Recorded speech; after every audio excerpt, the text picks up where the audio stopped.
तो हाँ जी दोस्तों, लॉ का पेपर हो गया है और वो पेपर इजी था, टफ था या आईसीआई ने इस बार भी गेम खेल दिया। तो अगर आप भी वही जानना चाहते हैं कि ओवरऑल पेपर कैसा आया था, एक पेपर का ऑनेस्ट रिव्यू जानना चाहते हैं मेरे अकॉर्डिंग, तो ये वीडियो आपके लिए। चलिए तो शुरू करते हैं फिर।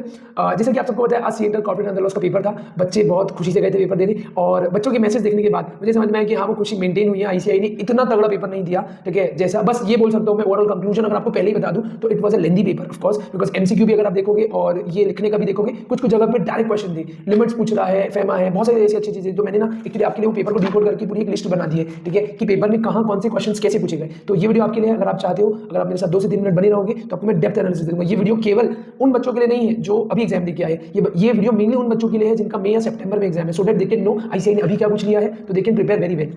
चलो तो शुरू करते हैं आज का एनालिसिस। सर क्या हुआ, तो देखो आज का जो पेपर था ओवरऑल एमसीक्यू का, आप पेपर देखोगे 10-15 पेज का, तो उसमें था ही, तो मैं उसके ऊपर नहीं जा रहा। एमसीक्यू इज लाइक वो तो इंस्टीट्यूट को देना ही अपने अकॉर्डिंग। मेनली ऐसा डिस्क्रिप्टिव 70 मार्क्स का कैसा आया, तो यार अगर मैं आपको बताऊं उन्होंने कौन कौन से टॉपिक पे क्वेश्चन पूछे। पहले ही क्वेश्चन था डिक्लेरेशन ऑफ डिविडेंड के ऊपर भी, ठीक है, इजी क्वेश्चन था, कुछ बड़ा भारी नहीं था। सबसे बेहतरीन 5 नंबर फ्री के वो थे सिक्योरिटीज प्रीमियम अकाउंट की यूजेज यूटिलाइजेशन, उसके ऊपर। तो यार सेक्शन 52 तो हम सबको पता है, हमने कितना पढ़ा है, ठीक है। फिर एक क्वेश्चन आया था फेमा भी, जो हमने कितनी बार टेस्ट में प्रैक्टिस करा है, कमीशन पेड टू एजेंट, ठीक है, कमर्शियल प्लॉट और वो इनवर्ट रेमिटेंस की लिमिट वाला, उन सब चीजों के ऊपर। तो you can say direct questions भी है, तो इट वाज लाइक ठीक ठीक था, ठीक है। मजेदार पेपर था, मजेदार क्वेश्चन थे वो। सेकंड था प्रोस्पेक्टस के ऊपर, मिनिमम सब्सक्रिप्शन क्वेश्चन के अंदर जो केस लॉ में था, उसने लिखा था लिस्टिंग एप्लीकेशन जो स्टॉक एक्सचेंज को दी, उसने उसको मना कर दिया। फिर था उसने क्वेश्चन में क्या पूछा कि सर जो अलॉटमेंट होता है उसके फैक्टर्स एंड जो कंसीक्वेंसेस है उसके वायलेशन की, उसके ऊपर क्या होगा सर। इसके अलावा फिर एक सेकंड क्वेश्चन था डिपॉजिट में, डायरेक्ट क्वेश्चन, उसने शायद सामने से बता दिया कि एलिजिबल पब्लिक कंपनी मेंबर से और पब्लिक से कितना ले सकती है, उसकी मैक्सिमम परमिसिबल लिमिट क्या है, एकदम इजी। फिर एक जीसीए जनरल क्लास एक्ट के ऊपर क्वेश्चन था, यहाँ पे थोड़ा अच्छा पॉइंट उन्होंने दिया कि कॉस्ट राइटर का अपॉइंटमेंट उन्होंने सेक्शन 148 से लिंक करके पूछा,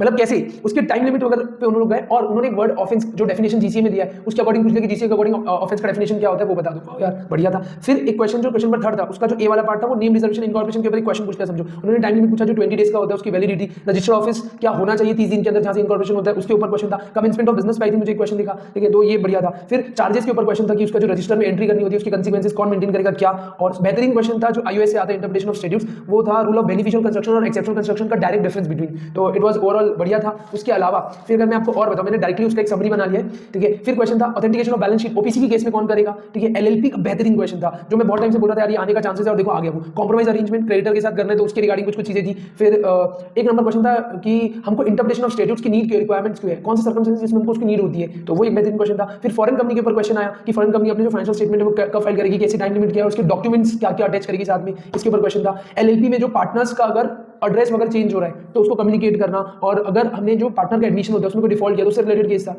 फिर जनरल पर्सपेक्टिव से क्वेश्चन देखा मुझे, बेहतरीन क्वेश्चन, ठीक है। हम लोग जो भी ड्यूटी कैलकुलेट करते हैं प्रो राटा या प्रोपोर्शनल बेसिस, किस बेसिस पे करते हैं, उसके ऊपर क्वेश्चन था। फिर ओपीसी का एक और क्वेश्चन, किस चीज के रिगार्डिंग कि ओपीसी के ऊपर एजीएम रिक्वायरमेंट्स लगती है नहीं लगती है, उसके अलावा एनुअल फाइलिंग्स रिक्वायरमेंट्स क्या है, बेसिक क्वेश्चन, मजेदार क्वेश्चन था।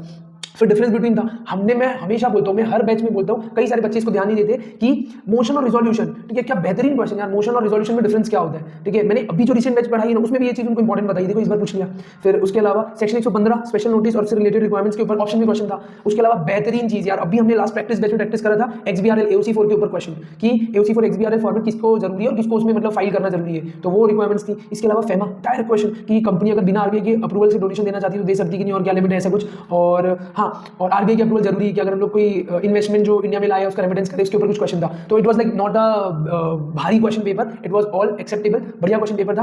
तो होप आप लोगों का बहुत अच्छा गया होगा एंड आप लोगों ने अच्छा बनाया होगा। अब एक चीज आती है सर, अगर एमसीक्यूज वगैरह है तो सर उसको कैसे करेंगे, मतलब आपने एमसीक्यू के बारे में तो बताया, यहाँ देखो एमसीक्यू मैंने ज्यादा नहीं देखा, ऊपर से देखा, तो इट वाज लाइक ठीक है। ऑफ कोर्स थोड़ा सा ज्यादा पेजेस, नंबर ऑफ पेजेस में आ जाते हैं तो हम लोग थोड़ा सा डर जाते हैं केस स्टडी के फॉर्म में, but it was okay okay, चल जाता है। एक इंपॉर्टेंट चीज अगर मैं आपको बोलूं, ठीक है, तो इंपॉर्टेंट चीज क्या है उसमें बताइए। अगर आप बोलोगे तो मैं उसके ऐसे में आपको बोलता नहीं अभी से आंसर देखना, लेकिन अगर आपको आफ्टर एग्जाम्स उसके आंसर्स चाहिए तो आप मुझे नीचे आपकी स्क्रीन पे नंबर दिख रहा होगा, आप मुझे मैसेज करिए, आपको आंसर्स भेजूंगा निकाल के अच्छे से ट्रू वाले, क्योंकि आपका इंस्टीट्यूट ना कभी कभी हम जो आंसर्स निकालते हैं वो दो आंसर्स ले लेती है या कुछ और आंसर्स ले लेती है, ठीक है, दो चीज को भी आंसर मानती है इंस्टीट्यूट, ठीक है, दो ऑप्शन को भी, तो समटाइम्स वो थोड़ा सा दिक्कत हो जाता है। बाकी ओवरऑल पेपर वाज गुड, ठीक है। सो बाकी मई और सितंबर वालों अच्छे से पढ़ो एंड सारी जनवरी वालों को all the very best. I hope कि आपका टेस्ट का पेपर भी बहुत ही अच्छा जाएगा, ग्रुप 2 के पेपर्स भी बहुत अच्छे जाएंगे और मचा के आना, ठीक है। चलो बाय।